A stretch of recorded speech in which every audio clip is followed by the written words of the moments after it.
Cette semaine, Ebouteli, Institut congolais de recherche sur la politique, la gouvernance et la violence, a publié avec Géopol les résultats d'un nouveau sondage interrogeant les perceptions des Congolais sur l'état du pays, de ses institutions et de ses dirigeants. Comme souvent, ce sont d'abord les chiffres les plus spectaculaires qui ont retenu l'attention. Près de 60% des Congolais estiment que le pays va dans la mauvaise direction. Plusieurs institutions politiques et sectaires sont jugées sévèrement. La situation économique, les libertés publiques ou encore la sécurité continuent d'inquiéter. Mais à y regarder de plus près, les résultats les plus intéressants du sondage se trouvent peut-être ailleurs. Il réside dans un paradoxe. Alors que plusieurs institutions sont mal évaluées, certains dirigeants semblent mieux s'en sortir dans l'opinion. Comment expliquer ce décalage? Bonjour, je suis Joël Kinyati, analyste des données à Ebouteli. Vous écoutez le 26e épisode de la saison 6 de Ponabiso, la capsule audio d'Ebouteli qui analyse chaque semaine un sujet de l'actualité congolaise. Nous sommes le vendredi 3 juillet 2026. Avant tout, rappelons que ce sondage ne dit pas ce que pense chaque citoyen pris individuellement et qu'il ne prétend pas non plus offrir une photographie parfaite de l'opinion congolaise. Il repose sur un échantillon de 1350 adultes répartis dans les 26 provinces selon leur poids démographique avec des quotas par sexe et par tranche d'âge. Il a été réalisé par téléphone, en français et en langue nationale.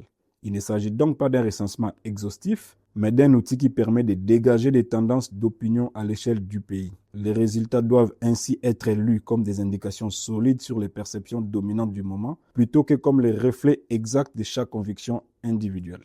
Depuis plusieurs décennies, la vie politique congolaise repose sur des figures plus que sur des institutions. Le parti reste souvent structuré autour des leaders, les campagnes électorales sont fortement personnalisées et dans les débats publics, ce sont fréquemment les individus qui occupent le devant de la scène plutôt que les institutions qui dirigent. Cela ne signifie pas que les dirigeants échappent à toute responsabilité.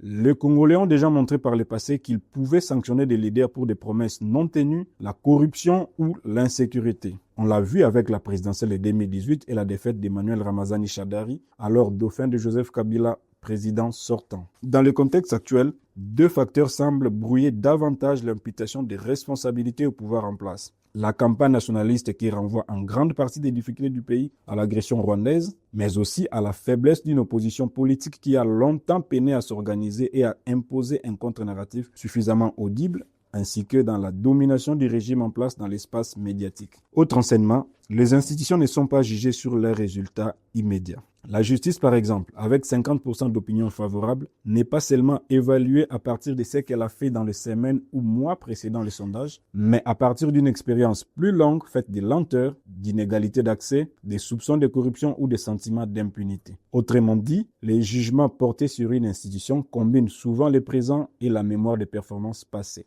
Lorsque cette mémoire est largement négative, l'institution tend à cristalliser plus fortement les frustrations collectives. C'est peut-être là que les résultats de ces sondages deviennent particulièrement intéressants. Ils ne montrent pas seulement une insatisfaction générale. Ils suggèrent aussi que la défiance ne se répartit pas de manière uniforme. Elle semble frapper durement les institutions que les dirigeants. En d'autres termes, le problème n'est pas seulement celui de la popularité ou de l'impopularité de tel ou tel responsable. Il est aussi de la faiblesse de la confiance institutionnelle.